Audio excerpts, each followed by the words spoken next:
we have two Bears that were named to the Pro Bowl team for the 2023 season. We're going to talk about those two players and what players from the Chicago Bears roster could have been snubbed for making a Pro Bowl. We're also going to talk about three candidates to replace Luke Getsy as the offensive coordinator that Matt Eberflus and the Chicago Bears could look at this summer. And Tyrique Stevenson has joined the Defensive Rookie of the Year conversation, and we're going to talk about why. All that and more right after this. You are now tuned in to Chicago Bears Central, your number one place for all Chicago Bears news and content. What's going on, Bears fans? Welcome to another episode of Chicago Bears Central, your number one spot for everything Chicago Bears related. I'm the host here, Haize, but more importantly, you guys can follow the channel at Chi Bears Central on every social media platform we happen to be on. With that being said, let's go ahead and get into the content for today. So I want to talk about some of the offensive coordinators that could join the Chicago Bears next season. I already know where a lot of us are hoping that Matt Eberflus is actually removed as the offensive coordinator. As the head coach. We bring in an offensive-minded head coach, but kind of signs are starting to point towards Matt Eberflus is definitely probably going to stay on as the head coach, and hopefully the Bears do look to upgrade at the offensive coordinator position. Now, I talked about earlier in this week how some Bears fans have the mindset and methodology that, hey, you keep Luke Getsy on as offensive coordinator. Why make Justin Fields learn a new offense? Because this offense is absolutely god-awful and trash when it comes down to it. But I do think that, the Bears definitely should be looking on to move on from Luke Getsy, even if Matt Eberflus is retained. And I want to talk about some of the coaches that could replace that. And some of these guys have long-standing careers. Now, not all of them have been offensive coordinators before, but I think some of these guys are going to find names that really do help the Chicago Bears in some of the areas that we needed. And one at the end here who really kind of just strengthens what the Chicago Bears kind of already does, but he's a more versatile kind of play caller in a sense like that. So I want to talk about this first one, and that's Zach Robinson. This is a passing game coordinator and quarterbacks coach with the Los Angeles Rams. And it speaks for itself of what it does. The Los Angeles Rams are top 10 in both passing and rushing. And passing, they do that pretty damn well. And yes, Williams has been a really good running threat for them as well. But when it comes down to it, when you look at Zach Robinson and what he could bring for the Chicago Bears is he comes from McVay's tutelage, right? He's a person that's done that before. He's been looked at as somebody who could do fairly good in landing an offensive coordinator gig over the last couple of years, and the Bears would do really good to bring him in. He's a former NFL quarterback on top of that, right? And he's been with McVay his entire professional career. And you guys know McVay is looked at as one of the better minded coach. Now, the thing that's against this, right? You guys know I always want to present both sides of the argument is it would be going with another rookie offensive coordinator. But at the end of the day, I look at somebody, he definitely understands offenses. He can get creative in offenses, and I think he adds a different wrinkle than what Luke Getsy would bring. Now, you got to ask yourself, do you want to pair another rookie coordinator with Matt Eberflus? Matt Eberflus is no longer a rookie head coach, though, right? He's going into his third season as a head coach, but to me, Zach Robinson brings a lot of what the Bears could look at. And then again, he's somebody that is young enough, only 37 years old. He could be looked at to be groomed as the next head coach. And you can kind of bring that development on a little bit naturally, right? When you look at his playing career, he played for the Patriots, the Seahawks, the Lions, and the Bengals over the course of his career.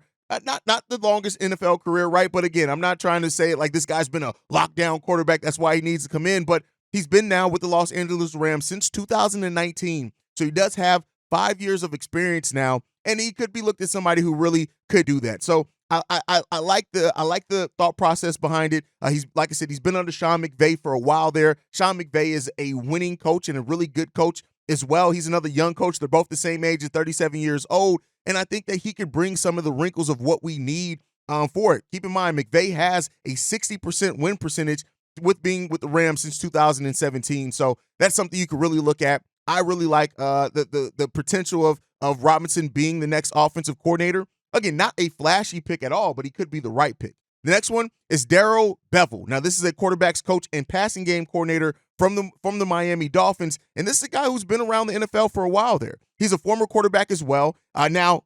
Unfortunately, a former Packer in 2000, and you know how we feel about Packers there, but at the end of the day, he was a quarterback coach with them, and this is another guy he's been around the NFL long enough. Hasn't had like the most illustrious career or anything like that, but if you're looking at guys who can kind of get dynamic with what they can do on the offensive side of the ball, which is what the Bears would theoretically be looking at, he's also an older guy, 53 years old, so this is a guy who's been around, he's seen a lot, and he could bring that kind of that oomph that we need in the coordinator position as well. Now, one of the things that work against him also is he is a former head coach, and he didn't play too good. I mean, didn't coach too good in those times. So at the end of the day, that's something that you want to look at as well. But I think at the end of the day is that, this is a guy that I think can come in. He can really help as well. He's the coordinator right now with the Miami Dolphins. We've seen how Tua has really grown for that team as well. And he's a guy that, hey, he hasn't always been looked at as the best coordinator, but he has experience. And that experience could be something that really makes the difference, especially on a Matt Eberflus-led coaching staff. So, again, I think that it comes down to it.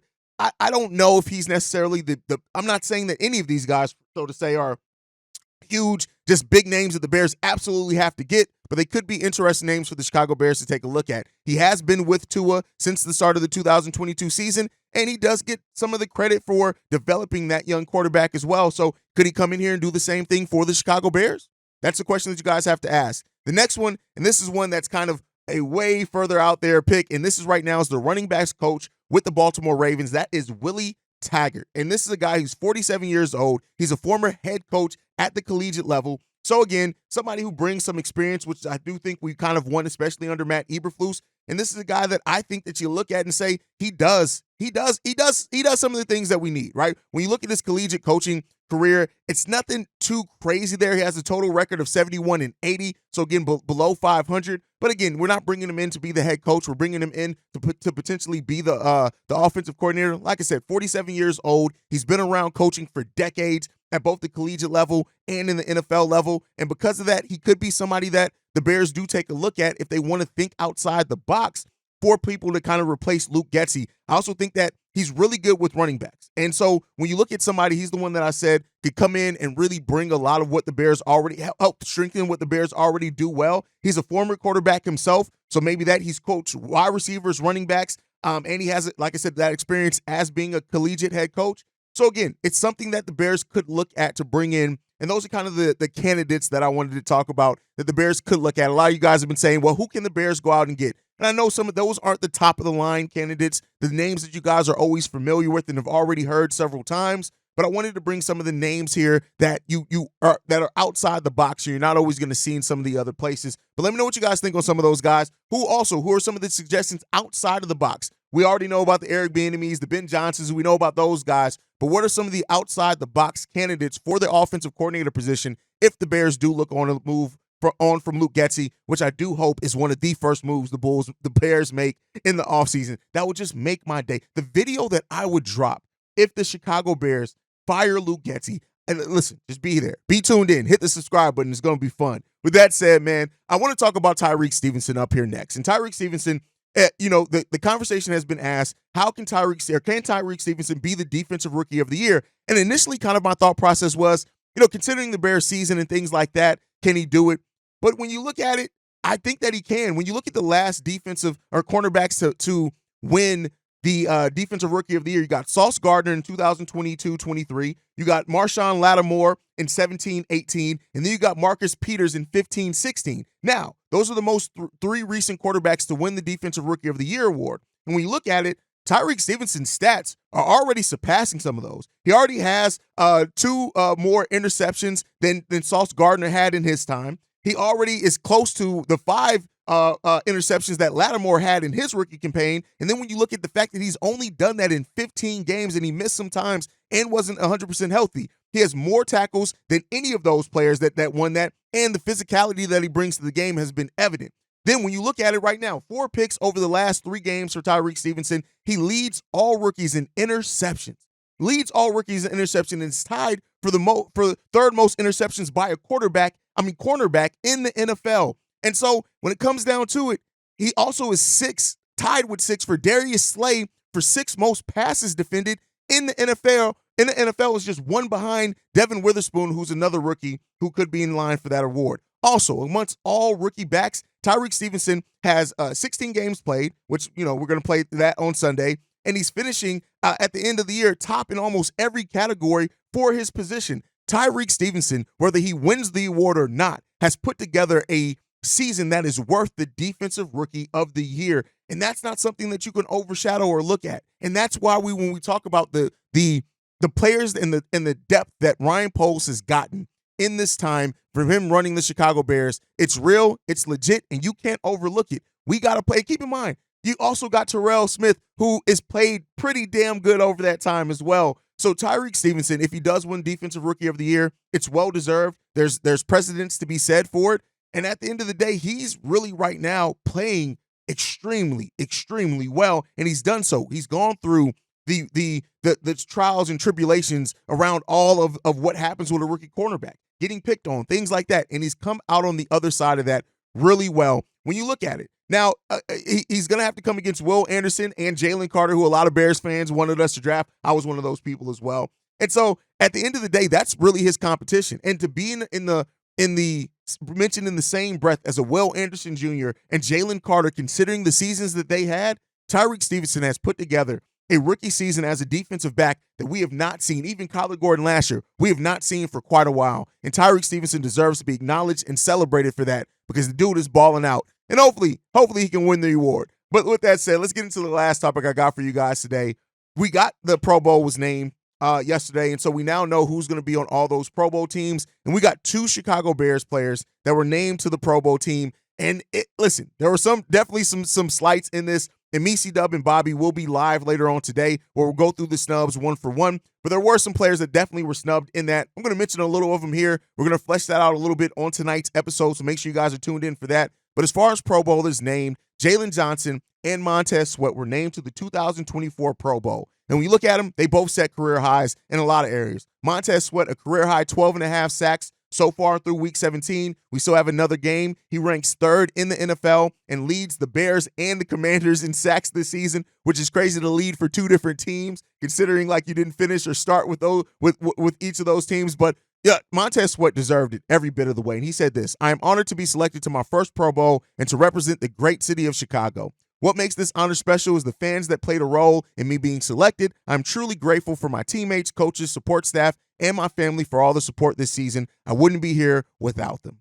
So Montez Sweatr, we already knew the impact that he made for both us and the Commanders, and I'm glad that he's been able to have the season that he's had, come into the Chicago Bears, lead us in sacks right away, and make such a big presence on that. And for that, he absolutely deserves to be named as the Pro Bowler. Next up, Jaylon Johnson. Now this, you already know, Jaylon Johnson has had a career year this year. With the questions around him and with the pass rush increasing and getting better, he's definitely stepped up his game in a major way. When you look at it, 36 tackles, 10 pass breakups, 4 interceptions so far, which is tied for the team best with Tyreek Stevenson on top of that. And he said this: "It is special that God has blessed me with the opportunity and favor to be selected to my first Pro Bowl. I'm thankful for all those who have played a role in my success. When I win, we all win." And this is kind of even more important for Jaylon Johnson, a player that is moving into a contract negotiation now. He's come out and said he wants to stay a Chicago Bear. But we also know he does want to get paid like one of the top corners in the league. And so far the season is basically over.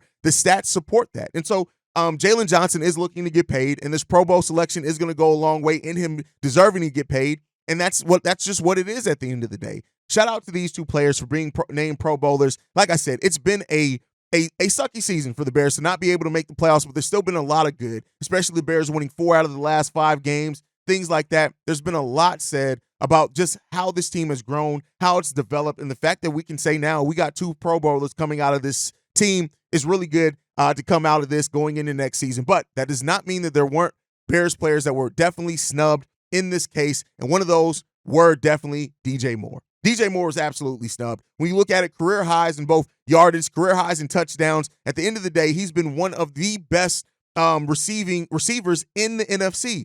And yeah, A.J. Brown got named over him. A.J. Brown has been mad questionable here over the last month. Mike Evans also, Puka Nacua, whatever you say that, have definitely passed him up as well as far as yardage. But at the end of the day, I think DJ Moore definitely had a better season than A.J. Brown. But again, we'll talk about that a little bit more in depth on tonight's episode. Another Bear that was passed up that I feel like should have been named to the Pro Bowl, or at least in some consideration, was definitely Jaquan Brisker. When you look at Jaquan Brisker's season, hasn't been the best, right? Hasn't been the most complete to say, but he's definitely stepped up a lot what he did and made an impact for the Chicago Bears team. And maybe at the end of the day, I'm looking at it from the standpoint of a Chicago Bears fan, but when you look at it, over this, 97 tackles, 2 of those being for a loss, 1 interception, 9 pass breakups, 2 forced fumbles, and 17 of those 97 tackles came in 1 game at the end of the day. And those season totals are better than Buda Baker, for example, who did make a Pro Bowl. So at the end of the day, I look at it and say that Jaquan Brisker was a snub as well. Maybe not as big of a snub as like a DJ Moore, but it definitely was one as well.